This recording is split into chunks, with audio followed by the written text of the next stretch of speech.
Good evening, and very much welcome to this debate tonight. It's a great pleasure to see so many of you have come tonight. I was told that we are now 600 people here, which is quite a bit. It's a great pleasure to have you here, and our question tonight is, does God exist? It hardly gets any bigger than that.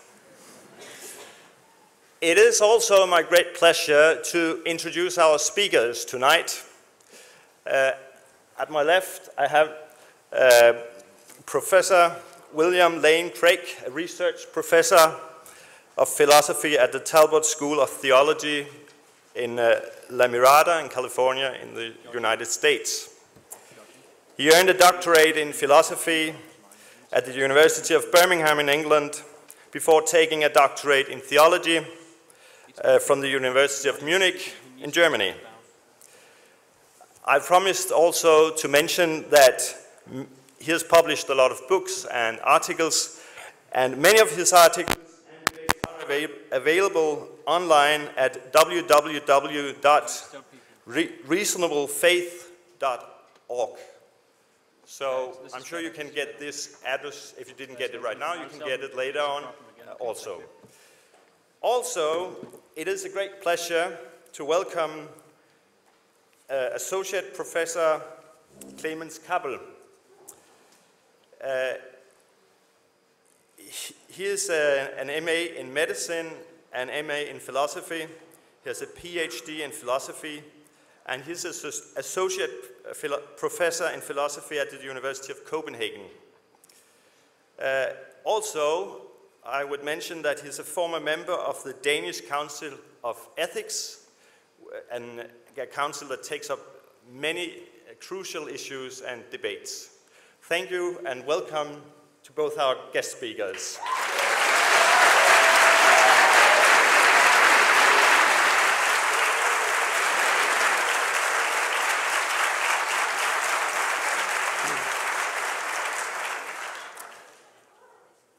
I appreciate very much your warm welcome. I would like to mention, however, that under the debate, we appreciate very much if you keep silent so that everyone can hear. I'm told that the loudspeakers are not that good on the upper level, so please be silent. Also, we would like you to not give any booing or comments on what's being said. We have a plan for the evening, a schedule, so to speak. First, each speaker will give his presentation, which lasts 20 minutes. Then there's a rebuttal which will last about 12 minutes. And we have a second rebuttal of 8 minutes, and then each speaker gets 5 minutes for a closing statements. And now you may ask, what about us? Don't we get to say anything? Yes, you do. There will be a possibility of coming forward, giving questions to our speakers after we have a coffee break. We expect this whole session to last till about 10 o'clock tonight, and the coffee break is expected to be around 9:30. But there is we want this debate to be fair, so we have given each speaker a certain amount of time, so we really get a fair debate tonight. And I would like to give the floor to William Craig firstly.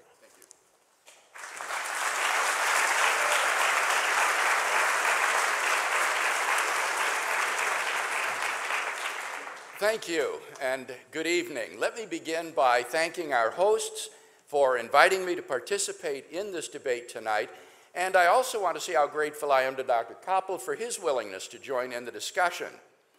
Now, the question before us this evening is, does God exist? The question then is, which worldview is more plausibly true, atheism or theism? I'm going to defend two basic contentions in tonight's debate. One, there are no good reasons to think that atheism is true. And two, there are good reasons to think that theism is true. Now, with respect to that first contention, I'll leave it up to Professor Kappel to present his arguments for atheism before I respond to them. But I do want to say something in advance here. In his published work, Dr. Kappel has criticized agnostics as being too timid. He says, there is no reason to be agnostic about the existence of God. We know that God does not exist. Now, to justify this bold claim, the atheist must do more than simply say there's no evidence for God, for that claim is compatible with agnosticism. The absence of evidence for something does not prove that that thing does not exist. For example, many cosmologists have speculated that there may be other universes, which together with our universe make up a kind of multiverse. Now, we have no evidence yet of the existence of other universes, but that obviously doesn't mean that they therefore don't exist. Something may exist even if we have no evidence for it. So if Professor Kappel is to move beyond agnosticism to atheism, he needs to give us some positive arguments for atheism. Now, in defense of my second contention, I want to sketch briefly some reasons in favor of God's existence. I was intrigued that in an article in Politiken in September of 2010, Professor Kappel says that there are three types of consideration that could constitute evidence for God's existence. One, logical proofs or philosophical arguments. Two, inference to the best explanation. This is the type of evidence that justifies evolutionary theory, for example. And three, testimonial evidence. This is the sort of evidence that plays a role in historical studies. Now, I found this interesting because I'm convinced that we have evidence of each sort for God's existence. Let's look briefly at some examples. First, philosophical arguments. The cosmological argument of the great German philosopher Gottfried Wilhelm Leibniz is a good example. According to Leibniz, the most fundamental question of philosophy is why is there something rather than nothing? Even if the universe is eternal in the past, we could still ask why there is an eternal universe instead of no universe at all. I can't think of any contemporary philosopher or physicist who thinks that the universe exists necessarily, for it's easy to conceive of a possible world in which a different collection of fundamental particles or fundamental fields exists, or even no particles or no fields at all. The universe does not therefore exist necessarily, but contingently. But if the universe exists contingently, then the obvious question arises. Why? Why is this contingency realized when it doesn't have to exist? The explanation of why the universe exists can be found only in a transcendent reality which exists by a necessity of its own nature. Now, there are only two possible candidates that could fit such a description. Either an abstract object like a number, or else an unembodied mind or consciousness. But abstract objects don't stand in causal relations. The number 7, for example, even if it exists, has no effect on anything. It follows logically that the explanation of the existence of the universe is an unembodied mind, which is what theists take God to be. If you ask, why does God exist? The answer is that God, like numbers, sets, and other mathematical objects, exists by a necessity of his own nature if he exists. That cannot be said of the contingent universe. We can summarize Leibniz's argument as follows. 1, every contingent entity has an explanation of its existence. 2, if the universe has an explanation of its existence, that explanation is God. 3, the universe is a contingent entity. 4, therefore the universe has an explanation of its existence. 5, Therefore, the explanation of the existence of the universe is God. Now, I'm not claiming that Leibniz's argument is a knockdown proof of God's existence, but I do think that each of its three premises is more plausibly true than not, and therefore this gives us good evidence for God's existence. As Professor Kappel has written, by evidence, I mean observations or theoretical considerations that point us in the direction of the existence of God. Evidence does not have to be conclusive, end quote. Leibniz's argument certainly rises to that standard. There are also other philosophical arguments that are worth discussing here, such as the moral argument and the ontological argument, but in the interests of time, let's press on to the second sort of evidence, inference to the best explanation. In inference to the best explanation, we begin with a body of facts to be explained. We then assemble a pool of live explanatory options to account for these facts. Finally, we select that explanation which, if true, would best explain the facts in question. An excellent example of a theistic inference to the best explanation is the argument from the fine-tuning of the universe. In recent decades, scientists have been stunned by the discovery that the initial conditions of the Big Bang were fine-tuned for the existence of intelligent life with a precision and delicacy that literally defy human comprehension. This fine-tuning is of two sorts.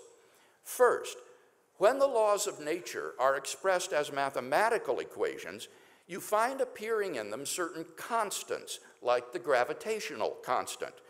These constants are not determined by the laws of nature. Second, in addition to these constants, there are certain arbitrary quantities which are just put in as initial conditions on which the laws of nature operate. For example, the amount of entropy in the universe. Now, all of these constants and quantities fall into an extraordinarily narrow range of life-permitting values.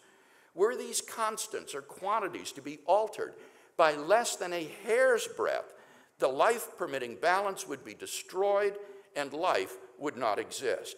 We now know that life-prohibiting universes are incomprehensibly more probable than any life-permitting universe. Now, there are three live explanatory options for this extraordinary fine-tuning: physical necessity, chance, or design. Physical necessity is not, however, a plausible explanation because, as we've seen, the constants and quantities are independent of the laws of nature. Therefore, they are not physically necessary. So, maybe the fine-tuning is due to chance. Well, the problem with this explanation is that the odds of a life-permitting universe governed by our laws of nature are just so infinitesimal that they cannot be reasonably faced. Therefore, in order to rescue the hypothesis of chance, theorists have been forced to postulate the existence of a world ensemble of other universes, preferably infinite in number and randomly ordered, so that life-permitting universes would appear by chance somewhere in the ensemble. Not only is this hypothesis, to borrow Richard Dawkins' phrase, an unparsimonious extravagance, but it also faces an insuperable objection. By far, most of the observable universes in a world ensemble would be worlds in which a single brain fluctuates into existence out of the vacuum and observes its world. Thus, if our world were just a random member of a world ensemble, we ought to be having observations like that. Since we don't, that strongly disconfirms the hypothesis of the existence of a world ensemble. So chance is not a good explanation. Design, then, seems to be the best explanation of the fine-tuning of the universe. There is an intelligent mind behind the cosmos which designed it to be life-permitting. Hence, we may formulate the following inductive argument. 1, the universe is fine-tuned for intelligent, interactive life. 2, the fine-tuning is due to either physical necessity, chance, or design. 3, the best explanation is design, for therefore a transcendent designer of the universe exists. Thus, the fine-tuning of the universe constitutes evidence for God. Another example of a theistic inference to the best explanation is based on the fact of the origin of the universe. We now have pretty strong evidence that the universe is not eternal in the past, but had an absolute beginning, a finite time ago. In 2003, Arvind Borde, Alan Guth, and Alexander Vilenkin were able to prove that any universe, which is on average in a state of cosmic expansion throughout its history, cannot be infinite in the past, but must have a past space-time boundary. What makes their proof so powerful is that it holds regardless of the physical description of the early universe. Because we don't yet have a quantum theory of gravity, we can't yet provide a physical description of the first split second of the existence of the universe. But the Borde-Guth-Vilenkin theorem is independent of any physical description of that moment. Their theorem implies that the quantum vacuum state of the early universe, which some scientific popularizations have misleadingly and inaccurately referred to as nothing, cannot be eternal in the past, but must have had an absolute beginning. Even if our universe is just a tiny part of a so-called multiverse composed of many universes, their theorem requires that the multiverse itself must have a beginning. Of course, highly speculative scenarios such as loop quantum gravity models, string models, even closed time-like curves have been proposed to try to avoid this absolute beginning. These models are fraught with problems, but the bottom line is that none of these theories, even if true, succeed in restoring an eternal past. At most, they just push the beginning back a step. At a conference earlier this year, on the occasion of Stephen Hawking's 70th birthday, Vilenkin summed up the situation with these words, and I quote, "All the evidence we have says that the universe had a beginning," end quote. Now, it's difficult to see how there can be any explanation of this fact apart from theism. The only alternative to theism seems to be that the universe just came into being uncaused from nothing. But that just is to admit that there is no explanation of the origin of the universe. There just doesn't seem to be any competing hypothesis to theism available to the atheist to explain the origin of the universe. Hence, one may present the following inference. 1, the universe had an absolute beginning in the past. 2, the best explanation of the absolute beginning of the universe is a transcendent creator. 3, therefore a transcendent creator exists. So, once more, we have evidence for God in the form of an inference to the best explanation. Finally, what about that third sort of evidence? Testimonial evidence. Here, the Christian theist might appeal to the historical testimony to Jesus of Nazareth. Historians have reached something of a consensus that Jesus came on the scene with an unprecedented sense of divine authority, the authority to stand and speak in God's place. He claimed that in himself the kingdom of God had come, and as visible demonstrations of this fact, he carried out a ministry of miracle working and exorcisms. But the supreme confirmation of his claim was his resurrection from the dead. If Jesus did rise from the dead, then it would seem that we have a divine miracle on our hands and thus evidence for the existence of God. Now, I realize that most people think that the resurrection of Jesus is something you just believe in, by faith or not. But in fact, there are actually 3 facts which are recognized by the majority of historians today, which I believe are best explained by the resurrection of Jesus. Fact number 1, on the Sunday after his crucifixion, Jesus' tomb was found empty by a group of his women followers.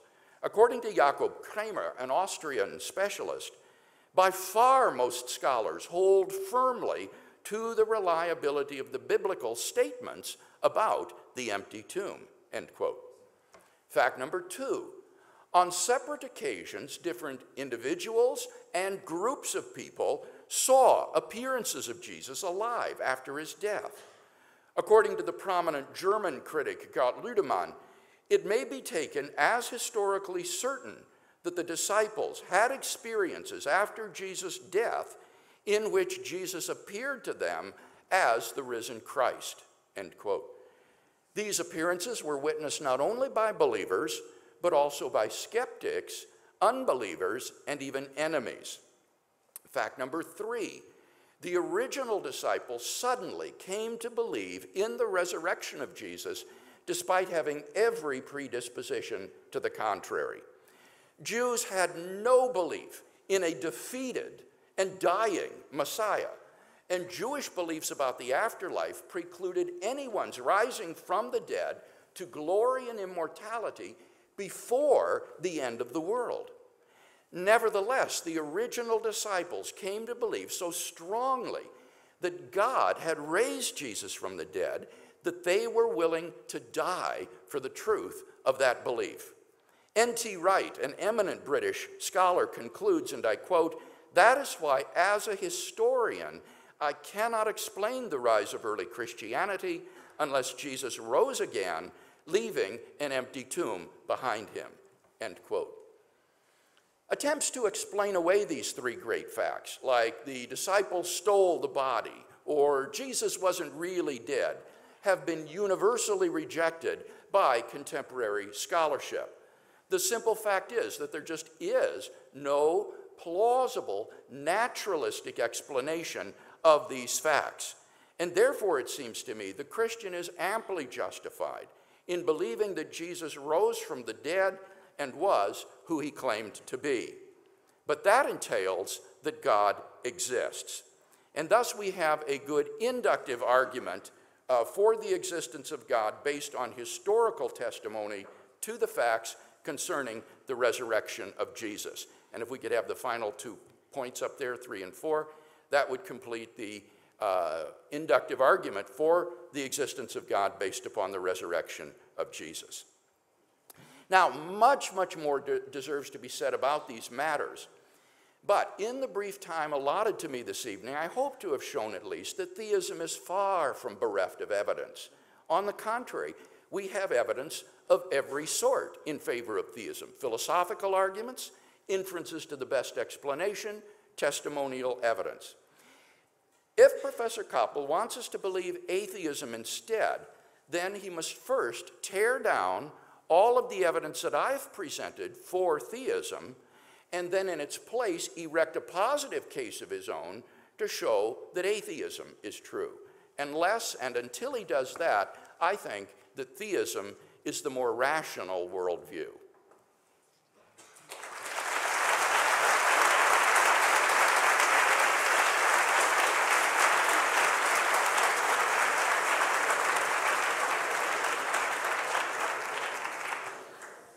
Thank you very much, Professor Craig.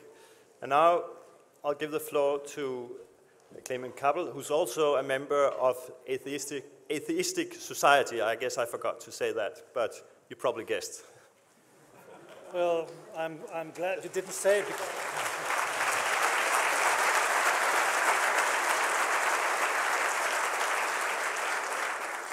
Well, thanks everyone for coming, and thanks for your very interesting talk.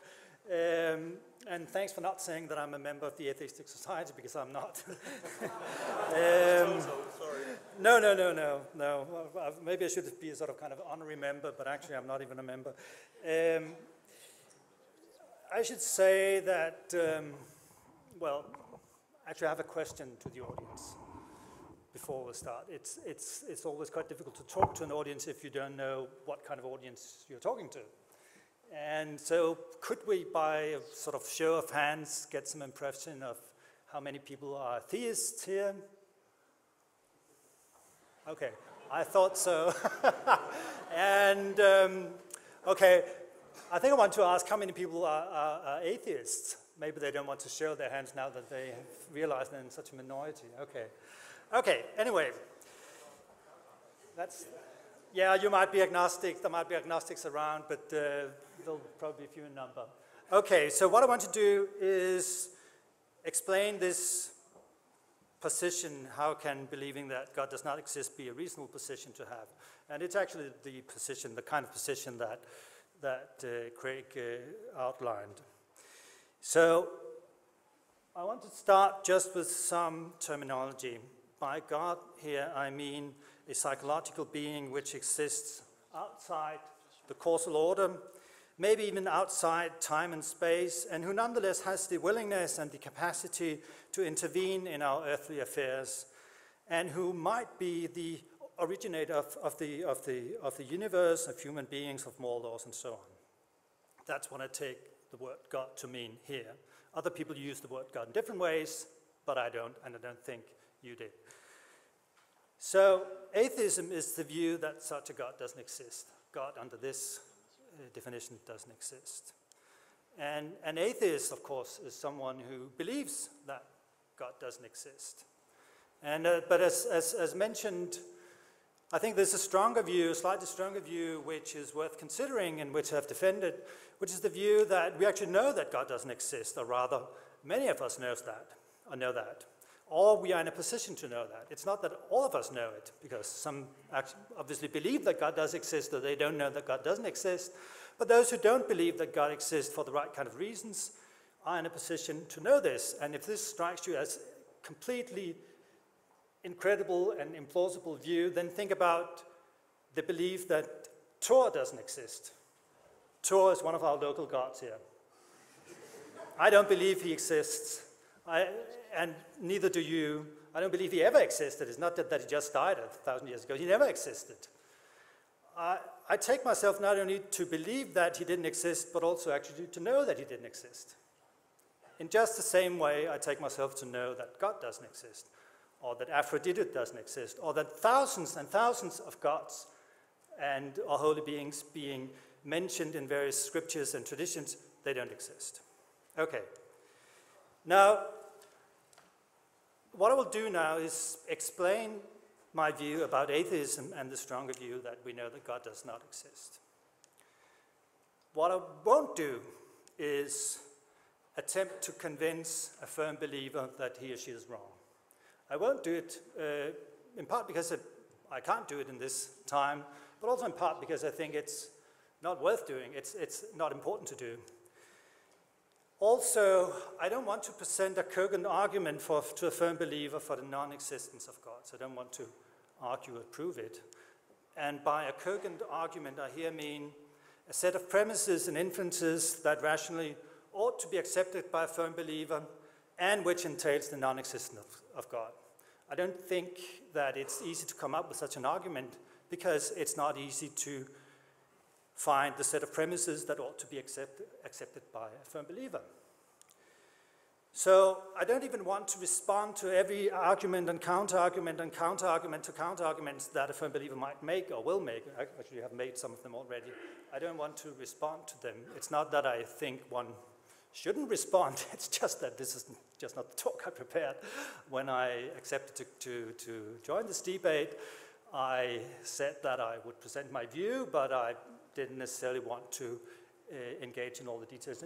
In your view, it's not that I don't think they deserve being discussed, but it's just not what I had the time to do at this stage. Okay, so this is what I want to do. Okay, so as you all know, I think you know at least, or agree with me about, in the vast majority of cases, the reasons that people believe that God exists has actually very little to do with considering purported evidence for God's existence. That's not the reason why they believe in God. Rather, the reason they believe in God has a lot to do with their upbringing and with the belonging to a community, a form of life that gives sense and meaning and direction to their life. That's the psychological reason why people believe in God. But of course, even though it's so, then there are traditional sources of evidence being cited in support of the hypothesis that God exists, and we have already talked about it.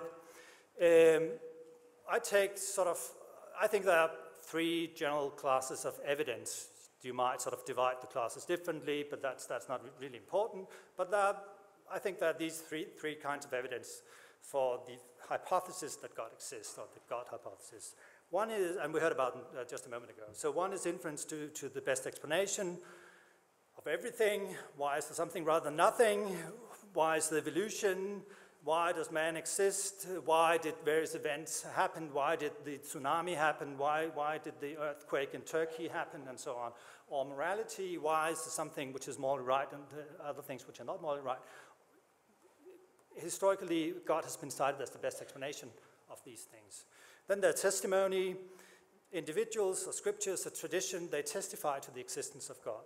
And then there are logical or a priori philosophical proofs from apparently intuitive ontological principles regarding sort of the very basic nature of what the world must be like. And for example, the principle that every event must have an explanation of some sort, which means that you sort of need to go back to something which explains or causes, but which is not itself caused, and so on. Or modal principles. I'll get back to that. So these are the kinds of evidence for God's existence that has been proposed in the theological and philosophical tradition. Now, sort of from my point of view, the question arises, how seriously should we take these sources of evidence for the God hypothesis? Actually, in my view, we shouldn't take them very seriously. And the reason why is, this is going to be a matter of controversy, but the reason why I think we shouldn't take them too seriously is that we should consider the God hypothesis, the hypothesis that God exists, as a kind of alternative hypothesis to much of what we take ourselves to know from science or common sense about the world. So we have this hugely, nowadays, this was not the case 200 or 400 or 1,000 years ago, but nowadays we have this hugely complicated view about the world which is derived from science and in part from common sense. And to some extent, the God hypothesis in the form that I mentioned it is a kind of alternative view about how the whole thing works, how everything is sort of hangs together. So it's a kind of, the idea is that we have this view about the world, but then there's this completely different story about how everything hangs together. How do we normally treat such alternative hypotheses in science?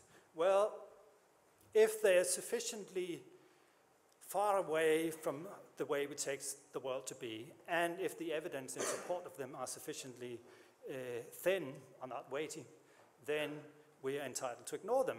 Suppose, for example, it's nowadays commonly accepted that AIDS is caused by the HIV virus, but there are alternative hypotheses around. How seriously should we take them? For example, that AIDS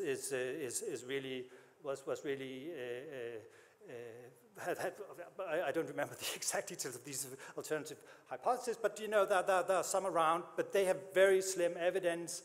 And although they are proposed by some people, we are somehow entitled not really to take them seriously. And I think this is what we actually ought to do with this kind of evidence. I realize that this might be a sort of controversial view, but this is actually the way I think of it. Note that this is not proving that God does not exist. I don't think you can prove that God doesn't exist. Just as you can't prove that God does exist, you can't prove that he does not exist. Nor is it making the mistake of simply inferring from there being no evidence for the existence of God to there being sufficient evidence for the non-existence of God. That would be a mistake, but it's not that mistake. So rather, it's the view I'm proposing is treating the God hypothesis as we would treat any other hypothesis about the world, say the Aphrodite hypothesis. We have writings 2,000 years and more older writings mentioning Aphrodite. That's kind of testimonial evidence for the existence of Aphrodite. Does that give us good reason to take seriously the hypothesis that Aphrodite actually exists? Well, not really. Or the Thor hypothesis. We have not written evidence, but sort of all evidence for the existence of Thor. Is that good reasons to think that Thor might actually exist? Should we take this hypothesis seriously? Well, not really. So, to illustrate what I have in mind here, not to persuade you, but to illustrate, I think most people would agree that the magical, mythological star doesn't exist, and that we should ignore the hypothesis that it does. So what is the magical, mythological star?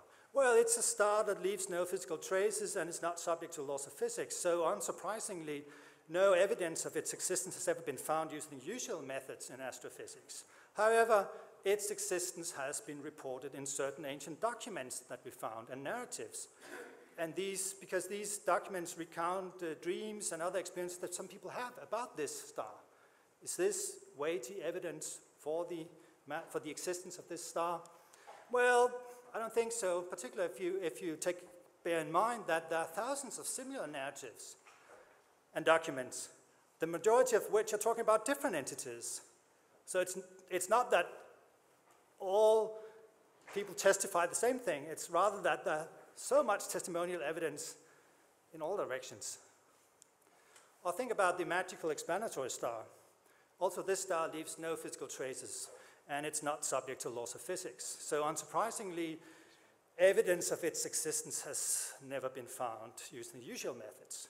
However, we can't stop wondering why there are stars, or indeed matter, or universe, or laws of nature in the first place. How did it all come about? Well, because the magical explanatory star is the cause of all things. We just say it is. So that's the evidence for its existence. Well, I'm not sure we should take this explanation too seriously.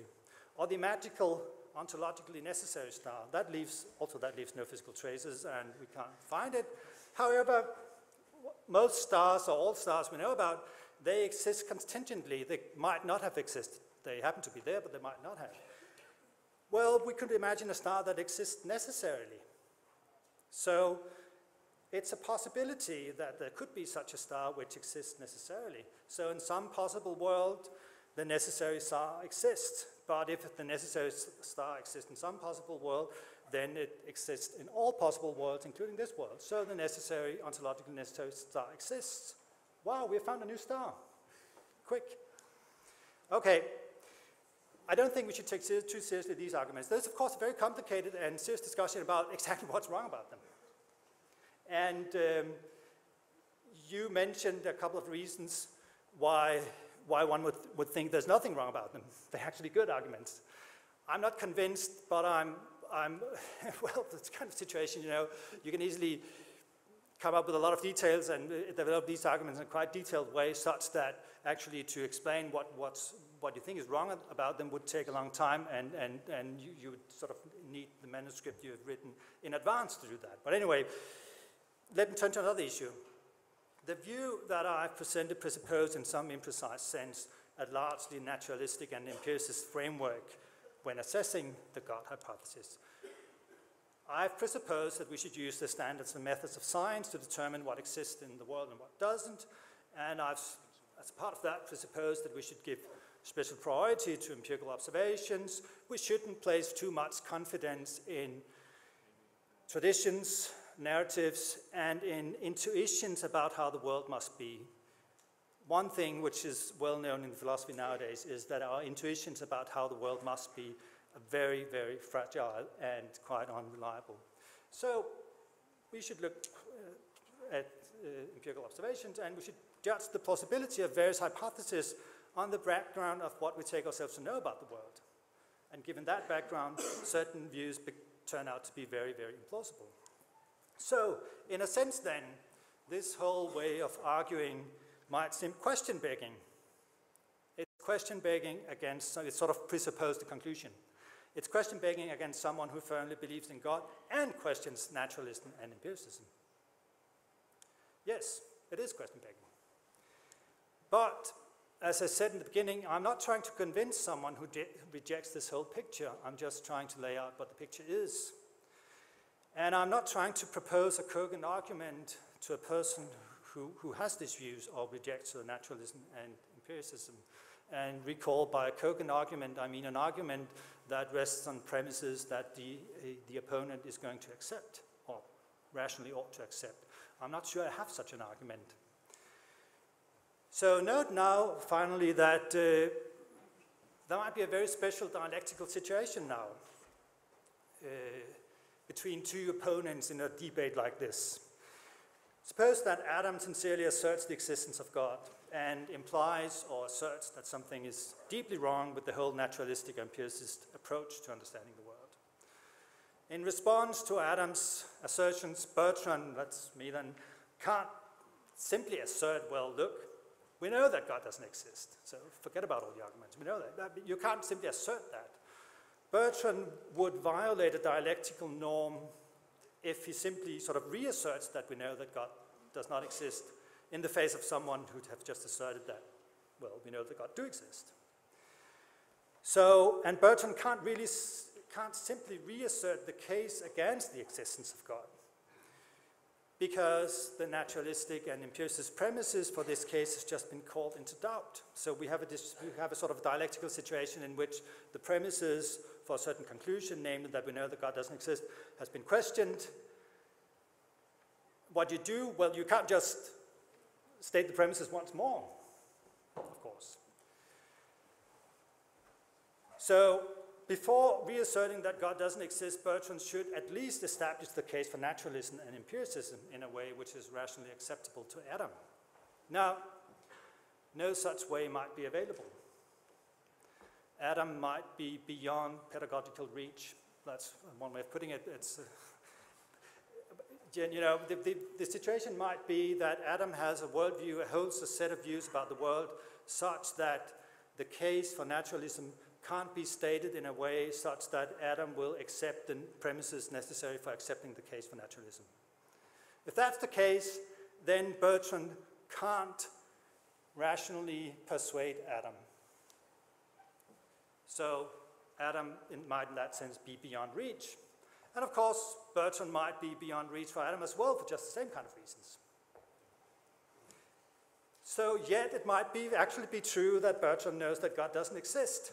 Bertrand really knows this. And it might be reasonable for Bertrand to take himself to know this. He just can't assert it in a conversation with Adam without violating the dialectical norms of such discussions, because Adam has just called into doubt too many of the premises that Bertrand rests his view upon. Of course, the converse might also be the case. It might be that Adam is really right. There might be shifts in what he can assert now, given the stage of the debate, but so it's a kind of symmetrical situation. Okay, a final note. I have 2 more minutes to go. A final note about faith and the role of religious beliefs. This might be trivial for you, but I want to say it anyway. There's this other notion. I've talked about beliefs in God and knowledge about God. There's this other notion, faith in God. Faith is not an outright belief that God exists, but rather some other sort of mental state like hoping or trusting that God is there. And there is the very important phenomenon that faith or belief in God may be an indispensable part of someone's worldview, provide a sense of identity, comfort, consolation, direction, and meaning of life, and all that. Now, I haven't challenged having faith in God. I haven't challenged organizing one's life around the belief that God exists. I believe that faith in God or belief in God is based on a false assumption. There is no God. But I don't think that this implies that one should give it up. I haven't challenged people having these things. Okay, that's it. I want to say one more thing. I'm fine with the format which you have suggested, 12 minutes, 8 minutes, and all that. But I'm also fine with not abiding with that format. And I'd actually like to hear what the audience has to say. Of course, also what you have to say. These are the words. Thanks a lot.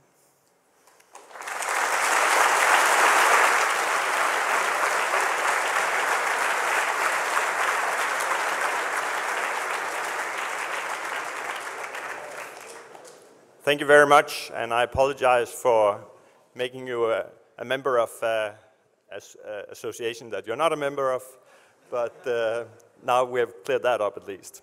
Now, we'll go back for William Craig. You'll have the floor, please.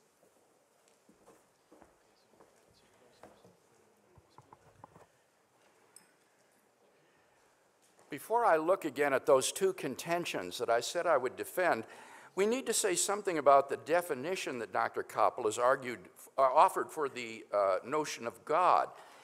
He defined God as a psychological being, and that struck me as very odd, because in my vocabulary, that means that God is a mind-dependent entity, a figment of your imagination. And the classical concept of God is that God is mind-independent. God exists whether anyone thinks of him or believes in him. So I'm just baffled why Dr. Kappel would think that God is a psychological being. If you define him in that way, then it's easy to prove that God exists. Just think of him and a psychological being exists. Now, what we want to know is there a mind-independent being who is the creator and designer of the universe and so forth? And here Dr. Kappel, in response to my contention that there are no good reasons to think that atheism is true, more or less agreed with me. He said, I cannot prove that God does not exist. He couldn't offer philosophical arguments, inference to the best explanation, or testimonial evidence to support atheism. Indeed, he said, any attempt to do so would be question-begging, so that he is not able to offer any non-question-begging argument for the existence of God. All he could do, he said, was to enunciate a naturalistic perspective. Well, that's fine, but what we want to know is what is the justification, what's the warrant for that perspective? He says Bertrand, who is a naturalist, might know that God exists even though he has no good arguments for God. Well, that seems to me to be wrong. Bertrand might believe that God exists, but knowledge entails more than true belief. It entails having some kind of warrant or justification. Otherwise, Bertrand is just making a lucky guess if he believes God doesn't exist and it turns out that he's right. For Bertrand to know that God does not exist, he needs to have some kind of warrant or justification for his atheism, and that Dr. Kappel seems to agree he cannot provide. Now, Dr. Kappel also says, but look at examples like Thor. We don't believe that Thor exists, and in the same way, we don't believe that the God of classical theism exists. But think about that with me. Thor, if he exists, is a biological organism, a physical entity, somewhat like a human being, a physical object. And we know that Thor doesn't exist in the same way that we know that dinosaurs don't exist today. Namely, we can see that they don't exist. But with respect to God, God is a transcendent reality who is beyond space and time, who has created and designed the universe. And so we wouldn't expect to be able to see God with our eyes as we would with Thor. So while we have good evidence that Thor doesn't exist, we're still waiting to see or hear any evidence that God doesn't exist. But Dr. Kappel says, what about the magical star, to which he ascribes increasingly attributes of deity? Well, the point here is that this magical star is a logical incoherence. A star is an astronomical body, burning gas, having a certain physical structure and composition. That's what is meant in English by the word star.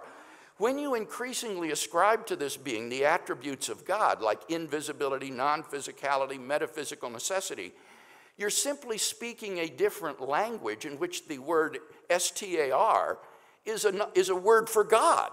You're in effect talking about God, but just calling it a star. And in that case, we'd want to know, well, do you have any good evidence to think that God does not exist? But if you're talking about a literal star, this is simply a logical incoherence, and therefore we know that it does not exist.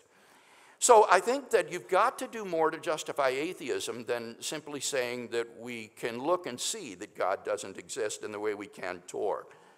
What about his claim that believing in God is the result of our upbringing? Well, now, if that's meant to be an argument against the existence of God, I'm sure he's familiar with the genetic fallacy, which is trying to invalidate a point of view by showing how a person came to believe in it. And that's simply fallacious. You cannot show a view to be false by explaining how a person came to hold that belief. He reiterates that there are three types of evidence, to which I've also appealed tonight. And he says, but in the case of theism, we don't need to take this seriously because theism is offered as an alternative to the worldview of modern science. And here, it's very clear, I think, tonight that he simply failed to connect with the positive case for theism that I presented. My case in no way is offered as an alternative to modern science. I think all of you heard me appealing to various facts of modern science, which I think are part and parcel of a theistic worldview.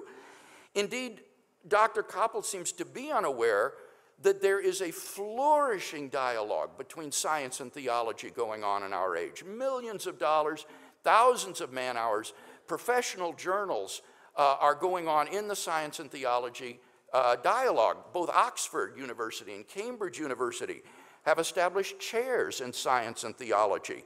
So that far from being an alternative to a scientific worldview, a correct view of science is part and parcel of a theistic worldview. And therefore, it is simply a false dichotomy to present science as an alternative to theism. So basically then, I don't think we've heard any good arguments tonight by way of evidence for atheism. No philosophical arguments, no inferences to the best explanation, and no testimonial evidence. By contrast, let's review these arguments, if we can, that I presented. Reasons to think that theism is true. First, philosophical arguments. Remember, I argued that every contingent entity has an explanation of its existence. If the universe has an explanation of its existence, that explanation is God. The universe is a contingent entity, from which it follows that the explanation of the universe is God. This is a non-question begging argument. None of the three premises depends upon belief in the existence of God. These are all justified independently of theism, and so constitutes a good philosophical argument for theism. And there are other arguments as well. I alluded to the moral argument, for example. A moral argument might go like this. If God did not exist, objective moral values and duties would not exist. That is to say, on naturalism, moral values and duties are simply the byproducts of biological and social evolution. They're not objectively binding and true. Premise 2, but objective moral values and duties do exist. In moral experience, we apprehend binding moral values. For example, it's wrong to torture a child for fun, from which it follows logically 3, therefore God exists. So we have an additional philosophical argument for God based on a need for a grounding of objective moral values, which we apprehend in moral experience. What about the arguments or the inferences to the best explanation? First, I talked about the fine-tuning of the universe, that the universe is fine-tuned for intelligent, interactive life. This fine-tuning is due to either physical necessity, chance, or design. Those are the three live options discussed in the literature today. And then I argued that the best of these explanations is design. This is a non-question begging inference to the best explanation for a designer of the cosmos.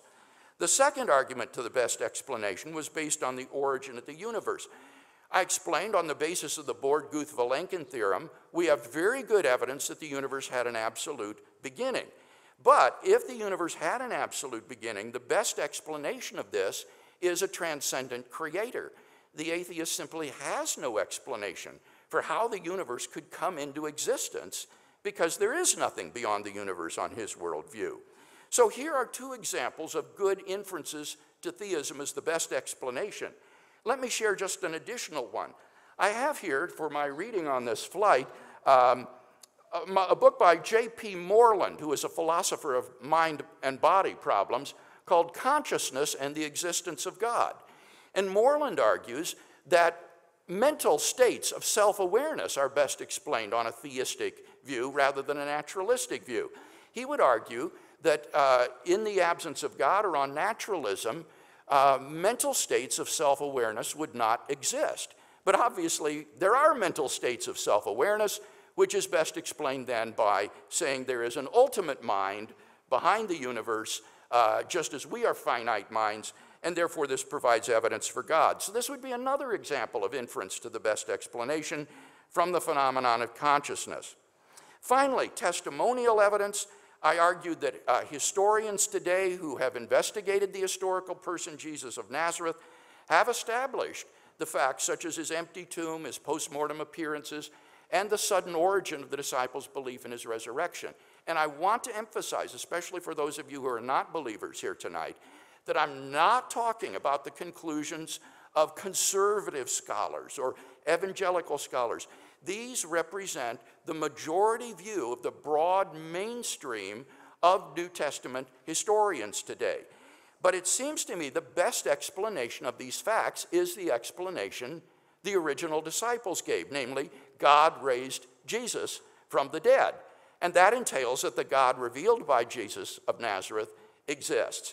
And so I think we have a good argument for Christian theism based upon the historical testimonial evidence for the resurrection of Jesus. Now, none of these needs to be a knockdown argument, but I think they do present a powerful cumulative case in favor of theism. Dr. Kappel said at the beginning of his speech that he wants to show that atheism can be a reasonable position. But I've never denied that. I have never said that atheists are irrational or that they're and somehow violating the duties of or canons of rationality. I think they're wrong, but I'm not saying that they're irrational. So the question is, it seems to me, which way does the evidence point? Do we have good philosophical arguments, inferences to the best explanation, and testimonial evidence for atheism, or do we have it for theism? I'm persuaded that the evidence lies strongly on the side of the scale in support of theism, and therefore theism is the more rational of the two worldviews.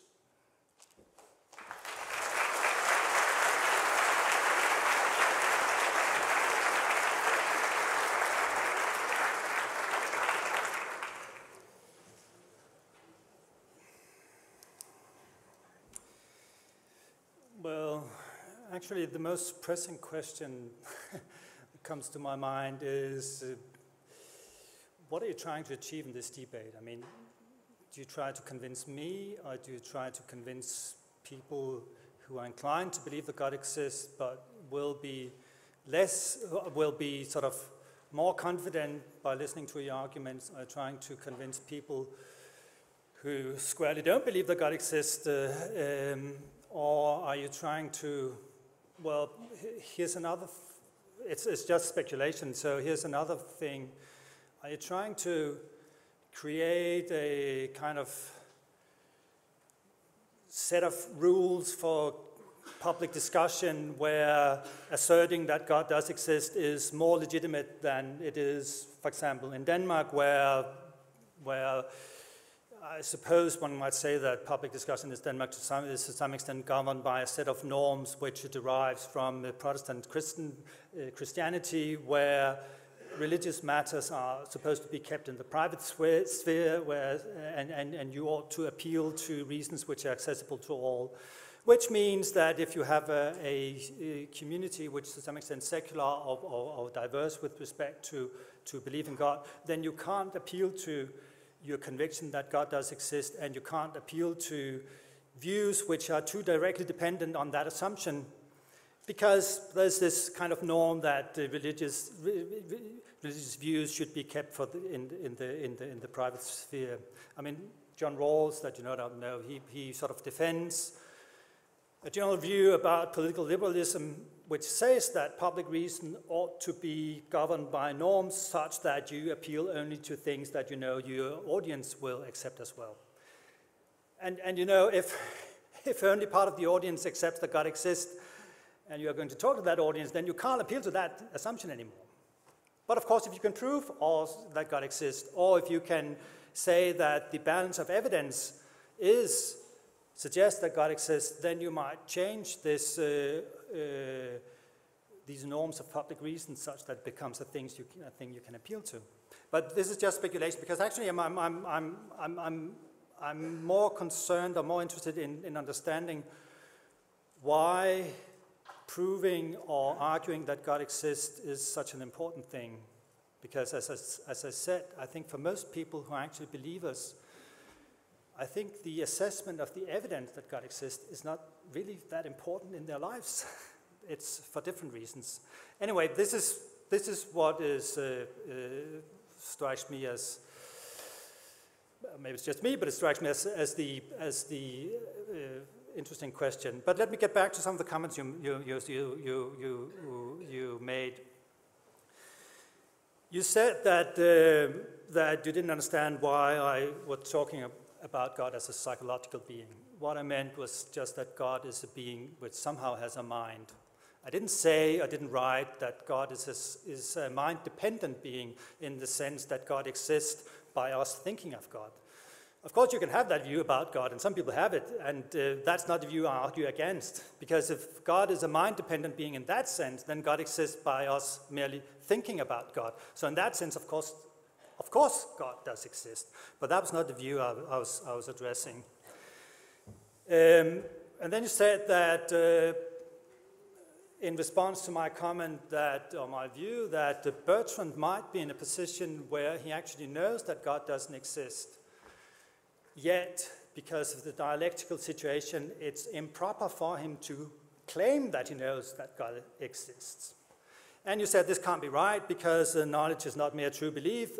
Knowledge requires justification or warrant, so Bertrand can't claim that. Well, that's a mistake because I think virtually all scholars of epistemology, and by the way, my field is epistemology, it's not philosophy of religion at all, but virtually all scholars of epistemology agree that knowledge requires some degree of justification, but they all also agree that knowing that something is the case doesn't require that you have a conclusive proof or for this being the case, and it doesn't require that your evidence is so strong as to rule out all other options. So I, for example, can know, I'm in a position to know, and I do know, that there is humanly induced global warming. Can I really rule out all the alternative hypotheses about how the IPCC came to that conclusion? There are many conspiracy theories about that. Can I rule those things out? No, I can't rule it out.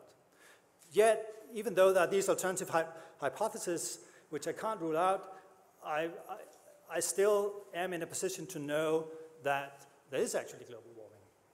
So knowledge is not as grand as Descartes and others thought. Knowledge requires less and is also less useful because although I know that there's global warming, it might not be the case that I know that there's global warming. So you might know things without knowing that you know it, and you might know it without having conclusive evidence for its truth and all that. This is all very well rehearsed in epistemology, and the general view that I've proposed is simply applying standard views in epistemology to the question of whether we know that God exists. And by the way, the reason I came to think about that was that I was invited to a debate a bit like this, where there was the theist over there, and then there was me supposedly having to defend a non-theist view, and or an atheist view, and I sort of thought about it. Why is it that we should be always framed as being on equal footing when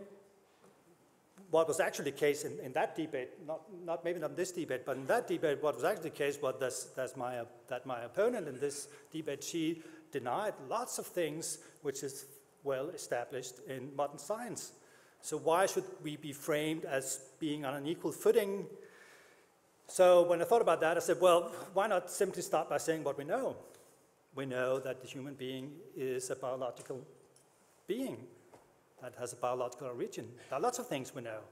Many of these things we know about what human beings are like, what the world is like. Many of these things, well, they sort of tie into a world picture according to which God, as conceived in certain ways, doesn't exist. And it's not that we have a proof that God doesn't exist, it's just that it's just not part of this picture. Well, can we then really prove it and so on? No, we can't really prove it. It's a bit like you can't really prove that Aphrodite doesn't exist. I mean, you can easily, of course, there might be versions of descriptions of Aphrodite such that you have solid evidence that she didn't exist. But you can invent new versions where it's not so obvious that you have evidence that she didn't exist. You can invent lots of versions of deities which are tailored such that we don't have evidence, strong evidence that they don't exist, yet they are so awkward or so sort of strange hypothesis compared to what we do take ourselves to know that we are entitled to ignore it. That's the kind of view. Let me comment some of the, well actually, comment a few other things. I can't comment on all of what you said. Well, there's a burden of proof issue here. You seem to imply that it's the atheist who has the burden of proof, because there's a case in favor of theism, and if the atheist can't sort of rebut all parts of that case, then theism wins because you haven't lifted your burden of proof. I actually think the burden of proof arguments in philosophy are spurious. You should be quite careful about them, because there's usually no uncontroversial ways in which you can sort of allocate burden of proof. So I don't want to rest my case on a burden of proof thing. And that's also why I didn't want to say that I've presented an argument against theists. I've just laid out what a reasonable atheism is. I've never said in writing or elsewhere that you should, or anyone should think that the atheists are not reasonable persons. I don't think you think that. Let me then do something which I'm not very happy about to do, but I want to do nonetheless, engage with some of your arguments. Well, I think all of the arguments you have given, which are partial evidence for existence of God, they're fine arguments, but they all rest on premises, one or more of which are extremely controversial in philosophy, and you know this. For example, one argument is that there are objective values. Well, the majority, or a very, very large proportion of people doing metaethics, doing the philosophical study of the nature of ethics, they actually deny that. They don't think they're objective values. And many of those people who do think they're objective values, they don't think that God is the best explanation of that. There are many other explanations. And the idea that every contingent entity has an explanation, it's a kind of intuitive ontological principle about the basic nature of the world. Well, these intuitive ontological principles, all of them are very much in dispute. There's nothing like a general consensus in philosophy of people doing ontology, I think, about the status of these intuitive ontological principles. In particular, if we apply these intuitive ontological principles in such remote scenarios as sort of a few milliseconds before the Big Bang. I mean, we might have strong intuitions which are quite reliable about every ordinary event having a cause. But the creation of the universe was by no means an ordinary event. I mean, I actually think we should suspend our intuitions about what must be true in those cases, in those kinds of scenarios, and then leave it to the physicists to speculate about it. Let me finally add one more thing. Suppose that there is some kind of entity of a completely different order, a completely different kind of entity, which is the explanation of this entity, the universe. So we have this entity, the universe. Why did it exist? Well, there's this other entity of a completely different nature. Is that God? Well, is that the kind of psychological, is that a mind that we can pray to, that we can think about, a mind that can hear us, a mind that can decide to act and intervene in our life? Is that a mind that can decide to create moral norms? I mean, all we know about this entity is that it's of a completely different order and it's the cause of the universe. Where does all these other things come in? Maybe I'm sure you actually have thought about it and have explanations, but it's you know, try to go into a physics department and tell them, hey, look, the universe started in this way, and by the way, this completely different entity also explains all these other things. I mean, yeah, I don't believe it, I have to say. But yeah, that's it.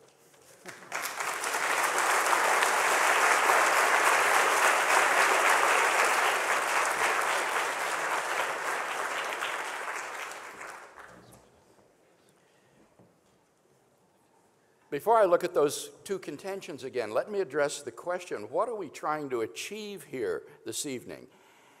Well, I think candidly, the question of the existence of God is the most important question that a human being can ask. If Christian theism is true, then there is a personal creator and designer of the universe who loves you and who wants you to come into a personal relationship with him forever. If that is true, this is the greatest news ever announced. So surely it's incumbent upon us to look at the evidence and arguments. And I find that many university students are never exposed to these issues. And so that's one reason that I'm motivated as a Christian theist to share these arguments and evidences in an open forum where there's a level playing field where both sides can be heard and students can make up their own mind as to where the evidence points. Now, have we heard any good reasons tonight to think that atheism is true?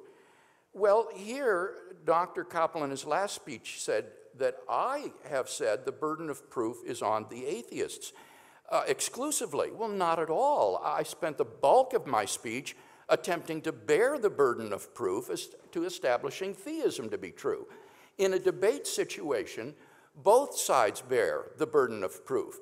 It's an argument between atheism and theism. One asserts God does not exist, the other asserts God does exist, and both bear the burden of proof to give their arguments and evidence as to why they think their view is true. So both of us have an equal responsibility. Dr. Kappel said, but in regard to atheism, I'm not claiming that I have conclusive proof in order to know that God does not exist. Fine, I haven't claimed conclusive proof either. Remember, I said my arguments were knockdown arguments. But I simply want to know, what justification does he have for being an atheist? He knows that knowledge is more than just true belief. There needs to be some justification, and I agree with him. I'm not suggesting that you need to know that you know in order for you to know something. I agree with that principle, that that's not necessary. But I do want to know, what is the justification for atheism? The example of global warming is an interesting one. The inference that global warming is man-made would be an example of inference to the best explanation, right? So what's an example of inference to the best explanation with regard to atheism? He says that in many cases we're not able to justify our beliefs, and I would agree with that. There are certain properly basic beliefs that we all hold that are not justified by inference, but I don't see how atheism could be one of these. What would make or justify atheism as a properly basic belief not requiring some kind of warrant? I haven't, I just ask, I'll just leave the question there. What is the justification for atheism? What arguments or evidence, non-question begging, can he offer? So I don't think we've heard any good reasons to think that atheism is true. Have we heard some good reasons to think that theism is true? Well, first I've offered philosophical arguments. And in the last speech, we heard a response to my Leibnizian cosmological argument. He said the premises of these arguments are extremely contested, that the premises are in dispute. Of course, that's what philosophy is. I once remarked to my friend Quentin Smith, a philosopher at University of Western Michigan, that a certain position was controversial. And Quentin said to me, Bill, everything in philosophy is controversial. And that's very true. There's no position that hasn't been defended by some philosopher. So you can't just dismiss arguments by saying they're controversial. You need to examine the premises. For example, the premise that every contingent being that exists has an explanation for its existence. That seems to me to be almost obviously true. If something is possible, but it's not necessary, and it does exist, then why does it exist?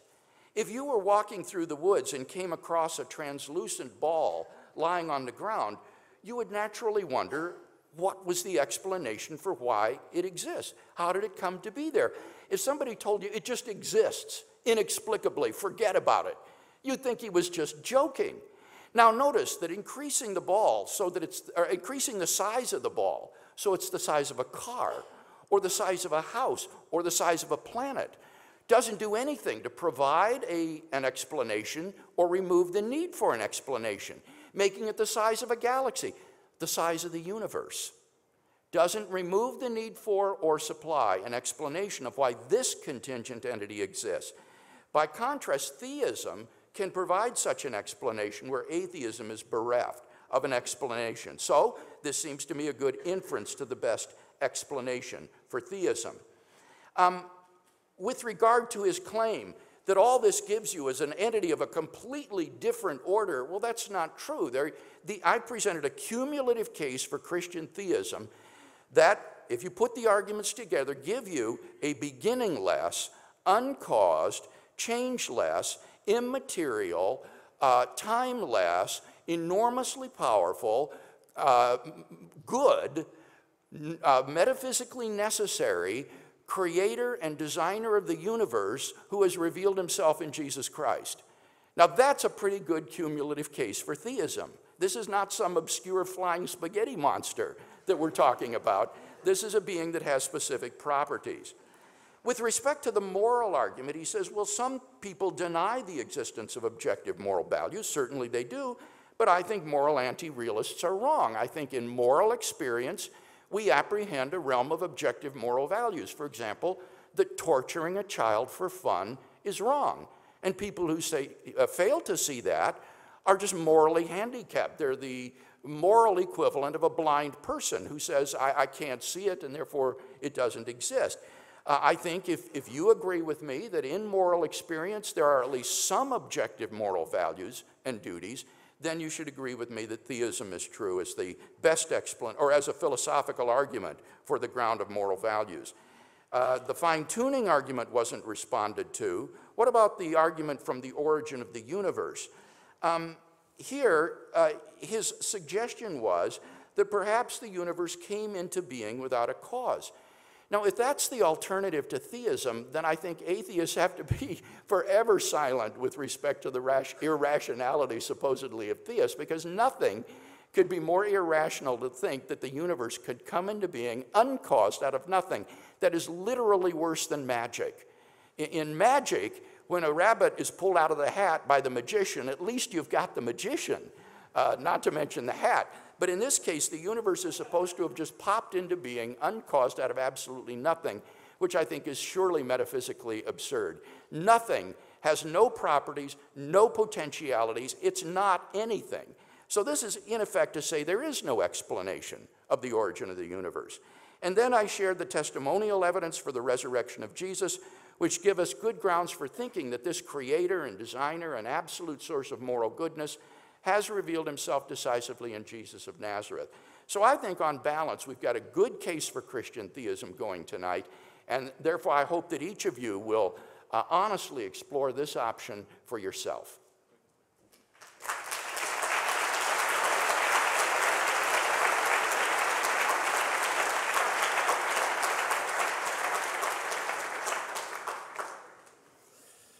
Well,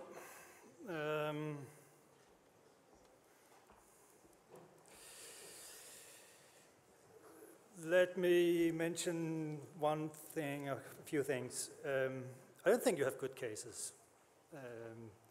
You say, and this seems to be a sort of standard move, you say that, well, you know, these premises are used in my arguments. They're, of course, controversial premises, but of course, everything is controversial. Well, yes, but this means that all these premises are such that it's very uncertain whether they're true.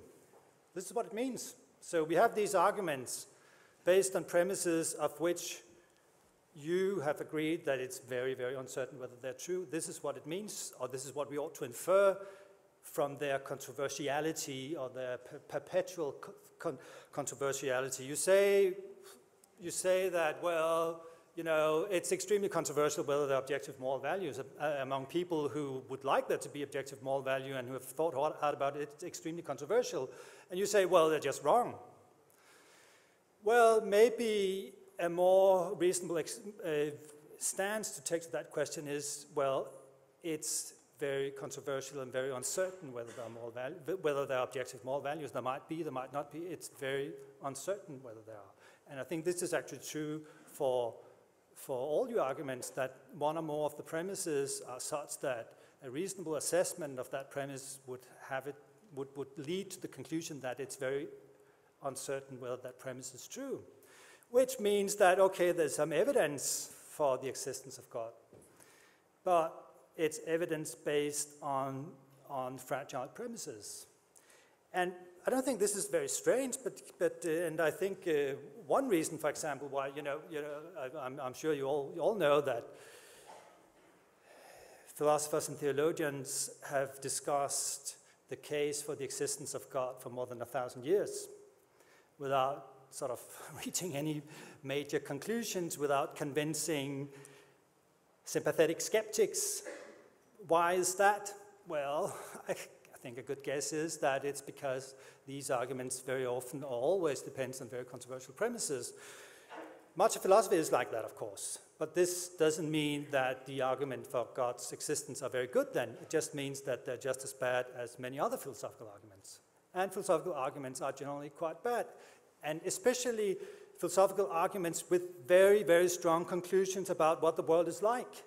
They typically depend on very weak, odd, strange premises. So, I mean, as a general piece of advice to anyone listening to a philosopher, if they come up with a very strong conclusion about what the world is like, look at the premises. They are probably wrong or only weakly supported. But anyway, I'm just sort of kind of restating my case and sort of reiterating a partial strategy of not actually responding in details to your argument. I'd actually like to address the other question, the most important the question of the existence of God is the most important question. In a sense, yes, but I suppose it does depend on what we assume about the nature of God. For example, if God is punishing everyone who doesn't believe he exists, then I'd agree this is a very important question, because I'm in for,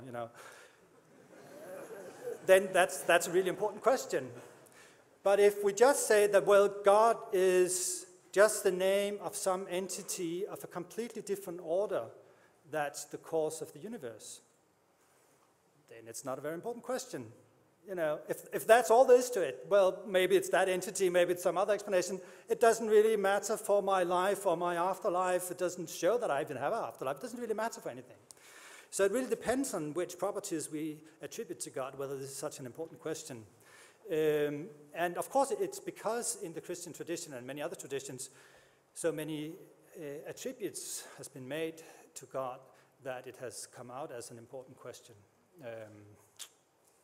Yeah, but actually, I'm not sure I have that much more time. 4 more minutes to go. So, but could I invite comments from the audience, or is that sort of out of bounds?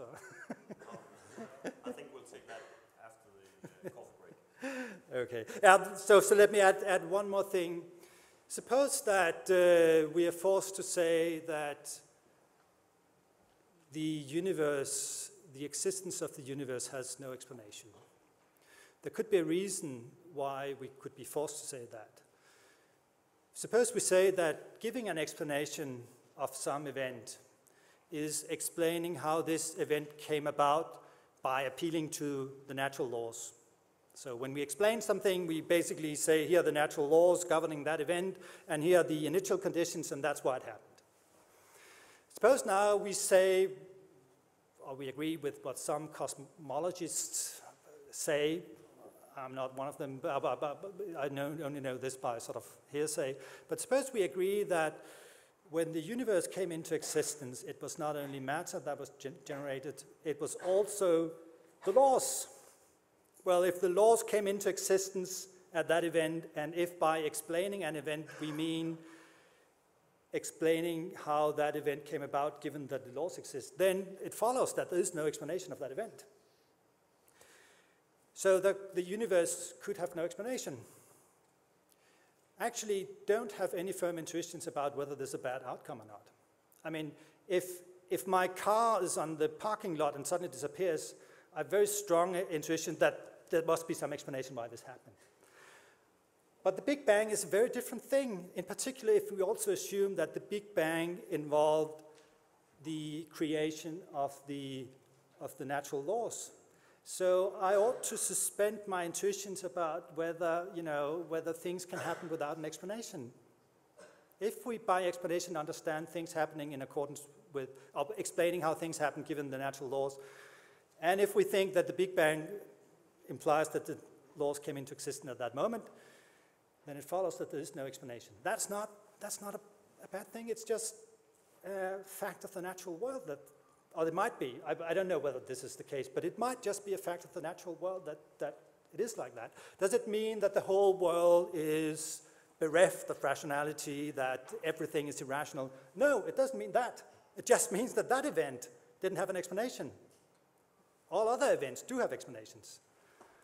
And there are many, many forms of rationality in the world and in our lives and in the way we organize society and so, which are all fine. They're simply completely unaffected by that original strange event.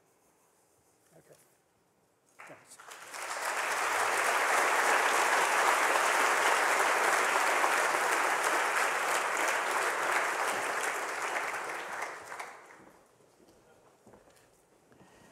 In my closing remarks, let me try to draw together some of the threads of the debate and see if we can come to some conclusions.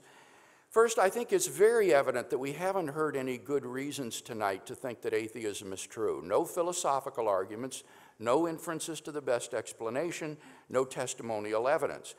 By contrast, I think we've heard some good... Okay, you'll testify. I think we have, by contrast, heard good reasons to think that theism is true. First, philosophical arguments, the argument from contingency, and then I suggested the moral argument. Here, Dr. Kappel said in his last speech, but when I say they're controversial, that means that their premises are very uncertain as to whether they're true. Well, that's not what I meant when I said they're controversial. When I say they're controversial, I mean it's a subject of vivid debate. It's the subject of great debate. That's what I mean by controversy. But I don't think that these are necessarily highly uncertain propositions. For example, take the premise that moral values and duties exist objectively. I feel very certain that there's a moral difference between taking a little child in your arms and loving him or her and slashing that little child's face with a knife and abusing that child sexually. I think there's a moral difference between those two that's evident. So certainly there are moral nihilists who say these are morally indifferent. But as Louise Anthony once remarked, who is herself a non-theist philosopher, she said any argument for moral skepticism is going to be based upon premises which are less obvious than the existence of objective moral values themselves, so that moral skepticism could never be justified in principle. So when I say that these arguments are controversial, I mean they're the subject of heated debate, but not that they're based upon highly uncertain premises. In fact, Dr. Kappel seems to be unaware that there is a renaissance of natural theology going on in our day, especially in the Anglophone world of analytic philosophy, in which increasing numbers of philosophers at our finest universities are joining the lists in defending and explicating these arguments for God's existence. He suggests that if the universe began to exist with all its laws, then there cannot be an explanation of the origin of the universe. This is a good reason for thinking that the cause of the universe is personal. As Richard Swinburne of Oxford University has argued, there are two types of explanation. One in terms of initial conditions and scientific laws, the other in terms of a personal agent and his volitions. And these are both equally valid ways of explaining something. In the case of an absolute origin of the universe, there cannot be a scientific explanation, as I said. Therefore, that there is a cause of the universe requires that this cause be a personal agent, and the origin of the universe is to be explained in terms of the volitions of this personal agent. So that's a second reason to think that we're dealing here with a personal cause. I gave another argument in my first speech in contrasting an abstract object with an unembodied mind or consciousness and arguing that the unembodied mind or consciousness is the better explanation. As for inference to the best explanation, we've not heard any response to the fine-tuning argument. or to the origin of the universe out of nothing, except to say that the universe could just pop into being out of nothing. But as I explained, that just means that you can't have a scientific explanation of an absolute origin, but that being should come from non-being is surely metaphysically absurd. The testimonial evidence for the resurrection of Jesus has gone undiscussed. Finally, there is one other type of testimonial evidence, and Dr. Kappel just alluded to it at the beginning of this speech, and that is personal testimonial evidence.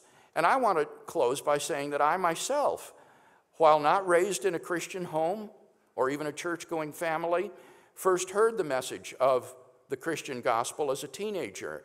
And I began to explore it. I began to read the New Testament. I was captivated by the person of Jesus of Nazareth. And after about 6 months of the most intense soul-searching I've ever went through, I experienced a kind of spiritual rebirth in which God became a living reality in my life, a reality that I've walked with now for over 40 years, a reality that I believe can change your life as well if you will seek it with an open heart and with an open mind. So I hope that as a result of the debate tonight, some of you will embark on such a search, and I hope that it will also issue finally in the knowledge of God if you have not yet found him.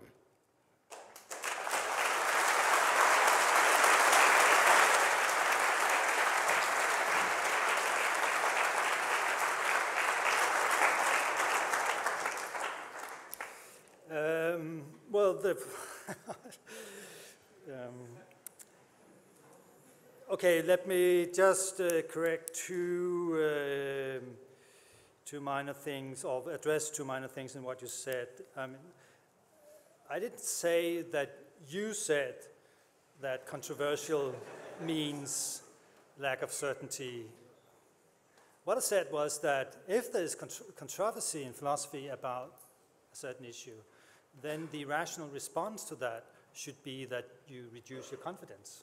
This has been much discussed in a huge debate on disagreement. What's the rational reaction to disagreement? I mean, you have a view, you find out that someone who apparently is just as smart as you and has thought just as hard about the same issue as you, you find out this person has a different view.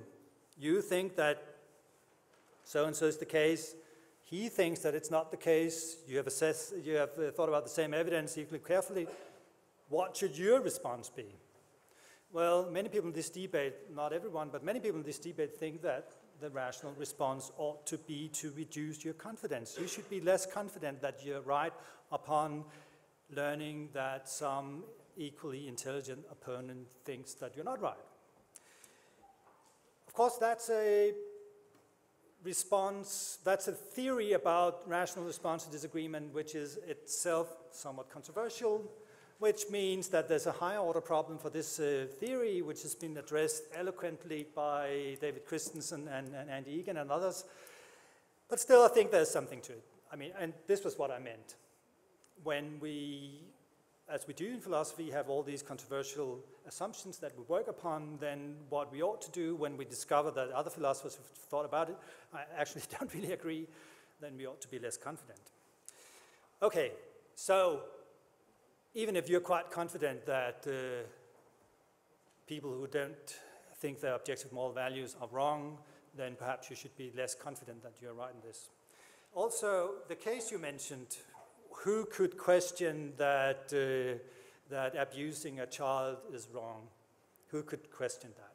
Well, you know this, but you might, out there might not know this. That's not the dispute. Everyone agrees that abusing a child is wrong.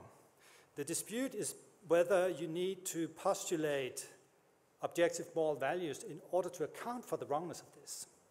And this is what many people have said, like Blackburn, Ayer, Hare, many others, even Kant. He said that there's no sort of objective wrongness out there. And Kant even said that it's not that, it's wrong to abuse a child, of course. But it's not wrong because God has said so. That's not why it's wrong. It's wrong because if you understand what reason requires from you, you would understand that you shouldn't do this. But these things are very much in dispute. And therefore, I think you, to some extent, you're overstating your case. You keep saying that you have this evidence and these arguments that hasn't been responded to. And I keep saying that it's true there are these arguments, but it's also true that they're based on premises which are extremely controversial. And you then say, well, when I said they were controversial, I didn't mean that I was not confident about them. I just meant that other people don't buy them. Well, what I say is that you might be as confident about these premises as you like, as you want to be, or as you can manage to be. But many, many other philosophers who look at these premises, they're not very confident that they're correct. And I think that's, well, that might be my closing message. I think it was something else. No, actually not. That's fine. Thanks.